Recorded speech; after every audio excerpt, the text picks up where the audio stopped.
नमस्कार, वकील साहब इंडिया में आपका स्वागत है। आज फिर पढ़ो और पढ़ाओ की सीरीज में एक बार फिर वंदना जी हमारे साथ हैं। वंदना जी, जैसे आप जानते हैं कि आप भी एडवोकेट हैं, मैं भी एडवोकेट हूँ। ये बड़ा एक नोबल प्रोफेशन है और हम लोग समाज के संरक्षक हैं। We are advocate are the guardian of the society और समाज को हमसे बहुत भरोसे भी हैं और शायद इसी भरोसे ही जो हमारे क्लाइंट आते हैं अपने मन की बात पूरी तरह से रखते हैं, इस उम्मीद के साथ कि हमें एक नेक राह ही नहीं मिलेगी, हमें एक कोई खतरा नहीं है अपनी बात को खुलकर कहने का भी, यानी अपने मन की बात को बड़े खुलकर करते हैं। तो यहाँ पर कभी कभी आपने देखा होगा, कभी कभी इन सब चीज़ों का मिसयूज भी होता है। तो मैं यहाँ पर इस समय आपके सामने क्वेश्चन जो रखने जा रहा हूँ, पहले क्वेश्चन के अंदर आपके क्लाइंट आते हैं, वो कहते हैं मैम मैंने गलती से कुछ डॉक्यूमेंट फोर्ज कर लिए हैं, मेरे खिलाफ मुकदमा दर्ज हो गया है, प्लीज़ मुझे बचाइएगा। सेकंड क्वेश्चन के अंदर एक क्लाइंट आते हैं आपके पास, वो कहते हैं वकील साहब मुझसे एक कत्ल हो गया है, गलती से कह लो या कुछ भी वजह हो सकती है, प्लीज़ मुझे बचाव कीजिए। आप उनको कहते हैं मैं मर्डर का केस नहीं लेता हूँ, प्लीज़ मेहरबानी करके यहाँ से चले जाइएगा, रादर मैं आपके खिलाफ गवाही दूंगा। तो क्वेश्चन यहाँ पर ये है कि क्या ये वकील साहब पहले केस के अंदर जो आप लोगों को मैंने बताया और जो सेकंड क्वेश्चन मैंने आपके सामने रखा है, क्या वकील इस एक्सटेंट तक जा सकते हैं अपने ही क्लाइंट के खिलाफ जो इन्फॉर्मेशन डिस्क्लोज की गई है उसके अगेंस्ट जो है? जी देखिए, इन क्वेश्चन को डील करने से पहले हमें पता होना चाहिए कि जो लीगल प्रोविज़न है प्रोफेशनल कम्युनिकेशन को लेकर, क्योंकि जो क्लाइंट और अटॉर्नी का जो रिलेशन होता है वो एक फिड्यूशियरी रिलेशनशिप होती है, ट्रस्ट के बेसिस पर होती है। तो इन क्वेश्चन को डील करने से पहले we need to understand the legal concept कि जो प्रोफेशनल कम्युनिकेशन है बिटवीन क्लाइंट एंड अटॉर्नी, उसको लेकर हमारी इंडिया में क्या क्या लॉ हैं, कौन कौन से लॉज के अंदर उन्हें सेफ गार्ड किया गया है। तो पहले मैं बताना चाहूँगी कुछ लीगल प्रोविज़न जी, जैसे कि हमारा जो इंडियन एविडेंस एक्ट है उसकी section 126 to 129 of Indian evidence act जो है वो प्रोफेशनल कम्युनिकेशन की बात करता है बिटवीन क्लाइंट एंड एडवोकेट, वो उनको सेफ गार्ड करता है। In addition to this, Advocate Act 1961 that also protects the communication between client and advocate, क्योंकि वो हमारे प्रोफेशनल एटिकेट्स की बात करता है कि आप लीगल ऑब्लिगेशंस की बात करना चाहते हैं। लीगल ऑब्लिगेशन की बात करता है कि what will be the duty of the advocate towards the client and what will be the duty of the clients and what will be the consequences of that। जी वो एडवोकेट एक्ट के अंदर बात की गई है। And further bar council of India rule that is BCI rule, आपका जो rule 7 and 15 है वो भी बात करता है ओब्लिगेशन ऑफ एडवोकेट की कि उनके क्या ड्यूटी होती है टुवर्ड्स क्लाइंट। तो वहाँ पर rule 7 and 15 of BCI rule यही बताता है कि जो भी कम्युनिकेशन क्लाइंट और एडवोकेट के बीच में शेयर होती है वो किसी को गेट नहीं करेंगे, डिस्क्लोज नहीं करेंगे। एंड सेकेंड इज कि जो कम्युनिकेशन हो रही है आप उसका मिसयूज नहीं करेंगे, आप उसका फायदा नहीं उठा सकते। तो दीज आर द प्रोविजन जो एक्ट्स हैं, हमारे कानून हैं, जहां पर एक सेफगार्ड किया गया है प्रोफेशनल कम्युनिकेशन को लेकर in context to client and advocate. Ma'am एक बात ये बताइएगा कि जब ऑफिस के अंदर कोई क्लाइंट आता है वो वकील साहब तो नहीं है, उनका दूसरा स्टाफ भी हो सकता है, स्टेनम भी हो सकता है, टाइपिस्ट भी हो सकता है, क्लर्क भी हो सकता है, क्या ये उससे वकील साहब के ऊपर लागू होता है या उनके स्टाफ के ऊपर भी चीज़ लागू होती है? जी देखिए, जो प्रोविज़न है हमारी इंडियन एविडेंस एक्ट के अंदर वहाँ पर बड़ा ही क्लियरली लिखा हुआ है कि जो ये प्रोटेक्शन दी गई है प्रोफेशनल कम्युनिकेशन को, ये सिर्फ एडवोकेट, अटॉर्नी या प्लीडर तक ही रिस्ट्रिक्टेड नहीं है। जो भी उनके स्टाफ मेंबर्स होते हैं, जैसे जो उनके टाइपिस्ट होते हैं या फिर जो क्लेरिकल स्टाफ होता है जो वहाँ पर प्रेजेंट है, ये उन या फिर जो सर्वेंट है वहाँ पर लॉ ऑफिस के अंदर, इवन उन पर भी ये चीज अप्लाई होगी। ये कौन सा सेक्शन है, कुछ बता पाएंगे? सेक्शन 127 इस बात को बोलता है कि ये सारे लोग जो मेंबर हैं किसी लॉ ऑफिस के अंदर, they all will come under this purview of section. Okay ma'am, ये जो अभी आपने बताया कि लिटिगेंट के 126 से लेकर 129 तक जो है, क्या लिटिगेंट के ऊपर भी सेम ही ऑब्लिगेशंस हैं कि वो भी बार्ड है, जो इन्फॉर्मेशन जो बातें वकील साहब ने उनको एडवाइस के तौर पर कही हैं वो भी बाहर डिस्क्लोज नहीं कर सकता? जी जी। देखिए, जैसे सेक्शन 126 जो है वो बात करता है एडवोकेट के पर्सपेक्टिव से जी। कि advocate will be restricted to disclose the communication. जो भी क्लाइंट और एडवोकेट के बीच में कम्युनिकेशन हुई है वो किसी थर्ड पर्सन को वो चीज़ें शेयर नहीं करेगा। Okay. वैसे ही जैसा कि आपने क्वेश्चन मुझसे पूछा कि क्या लिटिगेंट की तरफ भी कुछ रिस्पॉन्सिबिलिटी है, जी बिल्कुल। Section 129 of Indian evidence act बोलता है कि क्लाइंट जो है, एनी पर्सन जिसमें कि क्लाइंट भी इंक्लूड हो जाएगा, तो वो क्लाइंट के ऊपर भी एक रिस्ट्रिक्शन लगाते हैं कि आप भी जो सलाह आपने अपने एडवोकेट से ली गई है, आप भी उस सलाह को कहीं और डिस्क्लोज नहीं करेंगे। ओके। तो मैम एक बात और बताइएगा कि इसके पीछे कंसेप्ट क्या है?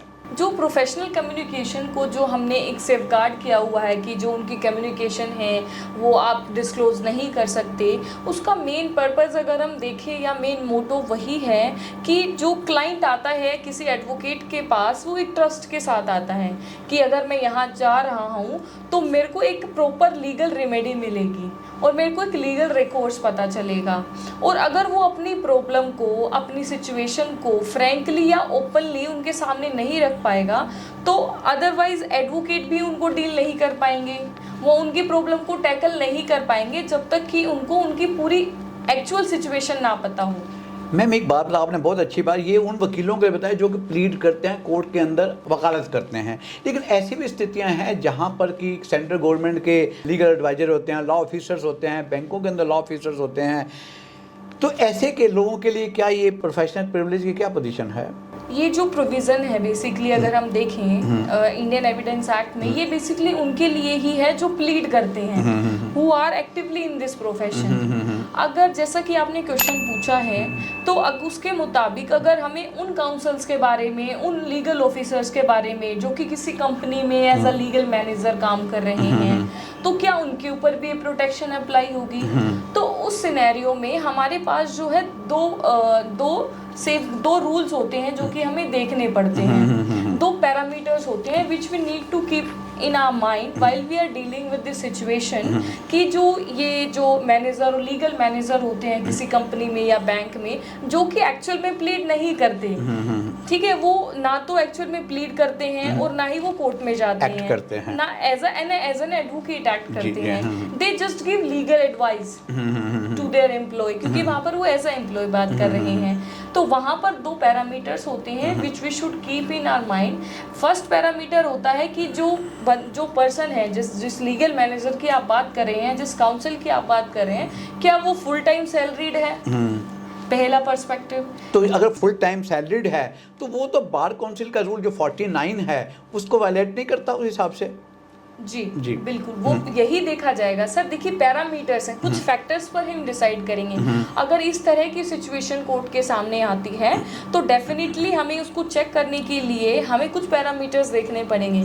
तो वो वही पैरामीटर्स है कि आप देखेंगे कि फुल टाइम सैलरीड है या नहीं है, या सेकेंड पैरामीटर है कि जो वो लीगल एडवाइस वो दे रहे हैं पार्टीज को या अपने एम्प्लॉयर को, वो किस कैपेसिटी के अंदर दे रहे हैं, एग्जीक्यूटिव में है या आपका इसका लीगल के अंदर। ओके। मैम एक चीज़ और बताएंगे कि ये जो आपने लिखा है सेक्शन के अंदर भी लिखा है 126 ड्यूरिंग एम्प्लॉयमेंट, इस ड्यूरिंग एम्प्लॉयमेंट की डेफिनेशन क्या है? मैं खासकर एक स्वीकृत साहब के सामने रखता हूँ ड्यूरिंग एम्प्लॉयमेंट की। सपोज इन केस आप सफ़र कर रहे हैं गाड़ी के अंदर, मैं भी गाड़ी के अंदर सफ़र कर रहा हूँ, बातों बातों में मेरी आपसे बातचीत है, मुझे पता चलता है कि आप एडवोकेट हैं और मैं उसको बड़े ही कैजुअल फ्रेंडली वे से आपको सर ऐसी बात है, अपनी बात को रखता हूँ कि वकील साहब मेरे से एक कत्ल हो गया है, सर थोड़ी सी मुझे इस बाबत राय दीजिएगा। ठीक है, मैं उसके बाद आपको कुछ राय देता हूँ, चर्चा चलाता हूँ और उसके बाद नेक्स्ट स्टेशन पर आप भी उतर जाते हैं, मैं भी उतर जाता हूँ। क्या ये जो आपस में कम्युनिकेशन बातचीत हो रही है, क्या ये ड्यूरिंग एम्प्लॉयमेंट में आएगी? जी देखिए, सेक्शन को अगर हम रीड आउट करते हैं तो वहाँ पर बड़ा ही क्लियरली लिखा गया है कि जो कम्युनिकेशन होनी चाहिए that must be during the course of employment, during the course of professional employment. तो जैसा कि आपने मुझे एग्जांपल दिया कि जो क्लाइंट एडवोकेट साहब के पास गए कि मैंने इस तरह से ये चीज़ कमिट की है, तो उन्होंने कोई उस इंटेंशन से उनसे बात नहीं की, और ना ही उन्होंने उनसे पूछा कि मैं आपको as a lawyer, as an advocate hire करना चाहता हूँ। उन्होंने उनकी ऐसी कोई इंटेंशन नहीं थी और ना ही वो इस मोटिव के साथ बात कर रहे थे। They were just discussing in a friendly way, as per you are saying, right. तो जो स्टेटमेंट होती हैं, कम्युनिकेशन होती हैं between the advocate and client, तो वो जो है इस चीज़ के अंदर नहीं आएंगी, इस सेक्शन के प्रीव्यू के अंदर वो लाइन नहीं करेंगी। और रीज़न यही होगा कि वो with in the course of employment नहीं है। मैडम एक बात बताइएगा, सपोज इनके साथ एक वकील साहब हैं और मैं एक क्लाइंट हूँ और मैं आपके पास आता हूँ और कहता हूँ वकील साहब ऐसा है कि जैसे मर्जी हो मुझे ये काम करना है, चाहे इसके लिए चाहे मुझे फोर्जरी करनी पड़े, सब मेरी इस मामले में मदद कीजिएगा, मुझे इस बाबत मुझे क्या आप सलाह देते हैं और मेरा इस काम को करने में मेरी हेल्प कीजिएगा, और आप करते हैं, तो यहाँ पर क्या वकील साहब की क्या जिम्मेदारी बनती है? क्या वकील साहब आपका प्रोफेशनल प्रिविलेज में आ जाएंगे क्या? देखिए, जैसा आपने क्वेश्चन मुझे बताया है कि अगर क्लाइंट अगर हमें या किसी एडवोकेट को ये बात बोलते हैं कि मुझे उस प्रॉपर्टी को लेना है, चाहे किसी भी तरीके से, लीगल या इलीगल, या फिर जैसा आपने कहा कि कुछ फोर्स डॉक्यूमेंट के बेसिस पर मैं उस प्रॉपर्टी को सीज करना चाहता हूँ, तो उस सिचुएशन में देखिए सर, वो एक्सेप्शन के अंदर फॉल करेगा। जो सेक्शन 126 जो है वो यही बात करता है, उसके अंदर एक्सेप्शन है कि अगर आप इन furtherance of commission of any offence कोई कम्युनिकेशन कर रहे हैं तो that shall not be protected.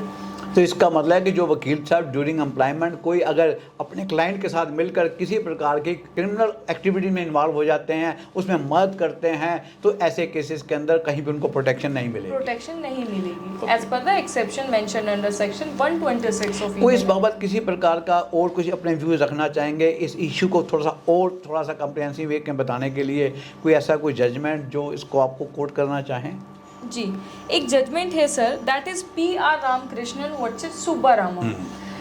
ये जजमेंट बात करता है इसी रिलेशनशिप के बारे में, इसी प्रोफेशनल कम्युनिकेशन के बारे में जिसको सेफगार्ड करता है हमारा इंडियन एविडेंस एक्ट। और इस लैंडमार्क इस जो ये जजमेंट है, इस केस में यही बोला गया था बाय द कोर्ट कि जो कम्युनिकेशन होती है बिटवीन क्लाइंट एंड अटॉर्नी वो प्रोफेशनल कम्युनिकेशन होती है। तो जो भी जवाब दिए जाते हैं, जो भी नोटिसेस के रिप्लाई दिए जाते हैं, वो on the instruction of the client दिए जाते हैं। तो आप उस केस में आप एडवोकेट को डिफेमेशन के केस में फॉल आउट नहीं कर सकते। जो भी जवाब होते हैं, इंस्ट्रक्शंस होती हैं, वो हमारी सारी क्लाइंट के थ्रू आती हैं।